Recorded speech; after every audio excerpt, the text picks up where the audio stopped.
비타민C가 부족하면 나이 들어 요양원에 들어가 노년을 보낼 확률이 높아집니다. 40대부터 건강하다고 착각하는 사람이 많습니다. 남녀노소, 청년, 중년, 노년, 너나 할 것 없이 온 인류가 꼭 먹어야 하는 필수 비타민이 있죠. 비타민C가 부족해지면 40대부터 혈액 검사를 하지 않아도 알 수 있는 증상이 눈에 띄게 나타나기 시작합니다. 부족하다고 당장 죽을 위기에 처하지는 않지만 방치하면 큰일 날 수 있죠. 오늘은 비타민C 부족 증상과 차세대 비타민C에 대해 알아보겠습니다. 내일의 뇌가 오늘의 나를 기억합니다. 브레인 테라피입니다. 비타민C가 부족하면 나이 들어 요양원에 들어가 노년을 보낼 확률이 높아집니다. 비타민C는 우리 뇌 건강에 중요한 신경 전달 물질인 세로토닌과 도파민의 합성에 꼭 필요합니다. 비타민C가 부족하면 기분 조절에 중요한 역할을 하는 세로토닌이 신경세포 내에서 안정적으로 저장이 되지 않아 우울증이 악화될 수 있습니다. 실제로 우울증에 비타민C를 처방하는 전문의도 있으니까요. 또한 비타민C가 부족하면 집중력과 기억력에 영향을 주는 신경 전달 물질인 세로토닌, 도파민, 노르에피네프린이 덜 만들어져 인지 기능이 떨어질 수 있습니다. 경도 인지 장애의 위험도 생기는 거죠. 예방만이 유일한 해결책인 치매의 위험도 높아집니다. 미국 임상영양학 저널에 따르면 비타민C를 많이 먹은 노인들이 또래 노인들보다 기억력과 주의 집중력이 더 좋았다는 자료도 있습니다. 우리 몸에서 비타민C는 농도가 높은 장기가 뇌, 부신, 눈, 간, 백혈구 등입니다. 그 이유가 우리 몸의 해로운 물질인 활성산소를 없애기 위해서 활성산소가 가장 많이 생겨나는 곳에 자리를 잡고 있는 거죠. 앞에서 말한 뇌에도 활성산소가 많이 생겨나기 때문에 그 활성산소를 제거하느라 뇌의 비타민C의 농도가 높은 겁니다. 뇌 말고도 비타민C 농도가 높은 장기가 또 있죠. 스트레스 반응을 조절하는 호르몬인 아드레날린을 만들어내는 부신에도 비타민C 농도가 특히 높습니다. 우리가 스트레스를 받으면 뇌의 시상하부에서 신호를 보냅니다. 부신에서 아드레날린을 혈액으로 분비하도록 말이죠. 그러면 아드레날린이 혈액을 타고 심장, 폐, 간, 근육 등 전신으로 퍼져나가 긴급 상황에 대처할 수 있도록 준비합니다. 스트레스 상황, 생명이 위협받는 상황에서 우리의 몸이 싸우든지 도망가든지 재빨리 반응할 수 있도록 잔뜩 긴장하도록 말이죠. 비타민C가 부족하면 아드레날린 분비가 줄어들게 되고 혈압이 떨어져 사망에 이를 수 있습니다. 부신에서 아드레날린이 제대로 만들어지지 않아 심장이 뛰지 못해 혈압이 떨어지는 거죠. 과로사와 과정이 매우 비슷합니다. 그러니 피로를 그냥 두지 마세요. 요즘에는 커피도 입에 달고 살고 스트레스는 사방에 널려 있죠. 흡연하는 연령도 점점 낮아지고 있고요. 이는 현대인들이 비타민C가 더 많이 필요하다는 소리입니다. 눈이 우리 몸에서 산소를 많이 사용한다는 사실 알고 계셨나요? 뇌는 생각을 많이 해서 그렇고 부신은 스트레스를 받으면 그렇다지만 눈은 왜 그럴까요? 눈은 그 몸집에 비해 모세혈관이 많은 장기입니다. 그만큼 산소를 많이 사용하는 장기이기도 하죠. 산소를 많이 사용하니 당연히 활성산소도 많이 생겨나고요. 강력한 항산화제인 비타민C가 많이 필요합니다. 비타민C가 부족하면 눈의 혈관에 이상이 생깁니다. 눈의 각막, 결막, 망막 등 눈 건강에 이상 신호가 생기는 거죠. 당연히 눈의 피로도 올라가게 되고 안구건조증도 심해집니다. 시력도 떨어지고 노년 질환인 백내장 발생 위험도 올라갑니다. 시신경이 말라 죽어가는 녹내장의 위험도 높아지죠. 또한 비타민C는 눈의 수정체를 형성하는데 필요한 콜라겐 생성에도 중요한 영향을 미칩니다.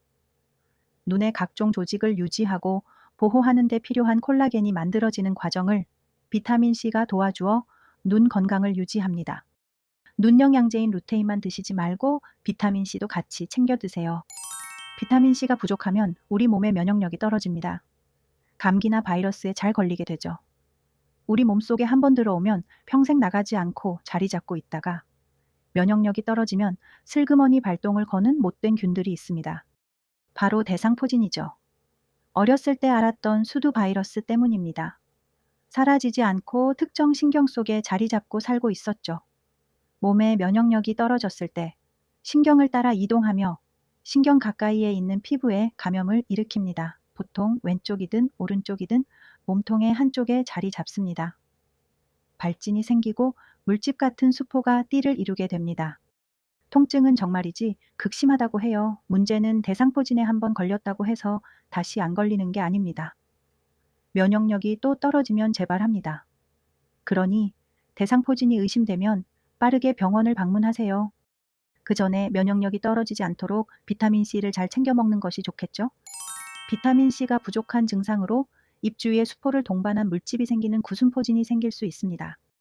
물집이 가라앉아서 나은 줄 알았는데 물집이 터지면서 균이 옆으로 번져 입술 주변에 딱지가 않고 보기 흉하게 되죠.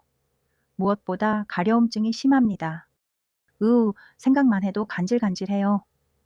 구순포진은 헤르페스 바이러스 때문에 생기는데 피로하거나 면역력이 떨어지면 잘 생기죠. 이 헤르페스 바이러스는 우리나라 인구의 40%가 재발 경험이 있을 정도로 잘 생기죠. 게다가 한번 감염되면 평생 몸속에 존재하기 때문에 언제라도 면역력이 떨어지면 또 걸릴 수 있어요. 그런데 비타민C가 이 헤르페스 바이러스의 복제를 막고 우리 몸의 면역력을 높여 염증을 감소시켜 줍니다. 그러니 비타민C를 잘 챙겨 드세요.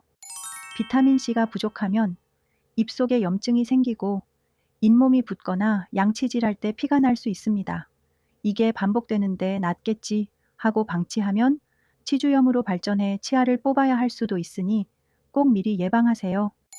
이 밖에 비타민C가 부족한 증상으로는 머리카락이 빠지는 탈모, 칙칙해지는 피부톤, 자도 끝없이 피로한 만성피로, 무릎이나 손목 등에 생기는 관절통, 두둑해진 뱃살과 비만, 딱히 크게 다치지 않았는데도 잘 낫지 않는 상처까지. 당장 죽을 위기에 처하지는 않아도 방치했다가는 심하면 정말로 죽을 수도 있는 것이 비타민C 부족입니다. 인간은 다른 동물처럼 비타민C를 합성할 수 없기 때문입니다. 유인원 같은 동물은 스스로 비타민C를 합성할 수 없어 외부로부터 섭취해야 합니다. 인류는 자연적으로 열린 채소나 과일 등을 통해 비타민C를 섭취했고 진화를 거듭하는 동안 비타민C 합성 효소가 필요 없어지면서 퇴화했을 것으로 추측합니다. 이는 비타민C 합성 효소 유전자의 흔적이 남아있기 때문입니다. 비타민C는 빛과 열에 약합니다. 비타민C를 섭취하고 3시간이 지나면 그 절반밖에 몸에 남아있지 않죠. 6시간이 지나면 그 절반의 절반밖에 남아있지 않다는 게 문제입니다. 그런데 우리나라의 한 바이오 연구소에서 이 비타민C의 단점을 극복하는 기술 개발에 성공했습니다. 앞타머라는 기술로 만들어진 차세대 비타민C의 이름은 앞타민입니다. 빠르게 고령화로 진입하는 대한민국에서 기술 개발에 성공해 세계적으로 인정받는 국제학술지에 발표했다는 사실이 정말 기쁩니다. 미국 식품의약품안전처인 FDA에서 식품 안정성으로 최상위 등급인 GRAS 제도를 공식적으로 인정받고 통과했다는 사실에 정말이지 박수를 안 칠 수가 없어요. 단지 아직은 앞타민C 한 알의 가격이 비싸다는 게 흠인 것 같아요. 앞타민C 개발에는 성공했지만 대중화되기에는 아직 초반이라 그렇겠죠? 앞타민C 특허 기술이 있으니 제조사와 유통사가 늘어나 합리적인 가격으로 정착되었으면 하는 바람입니다. 더불어 제품도 업그레이드 되면서 현재 발표된 논문의 임상 연구인 항암, 아토피, 뇌질환 외에 당뇨, 자가면역 질환 등 보다 폭 넓게 적용되고 보다 많은 사례와 연구가 쏟아졌으면 합니다. 코로나19 이후로 또 다른 바이러스로 인한 어떠한 팬데믹이 와도 이번에는 대한민국이 앞타민C로 전 세계 인류를 구하는 중심에 자리 잡았으면 하는 작은 바람도 가져봅니다. 내일의 뇌가 오늘의 나를 기억합니다. 늘 뇌 건강하세요. 오늘의 내용이 도움이 되셨다면 구독과 좋아요를 눌러주세요. 영상 제작에 큰 힘이 됩니다.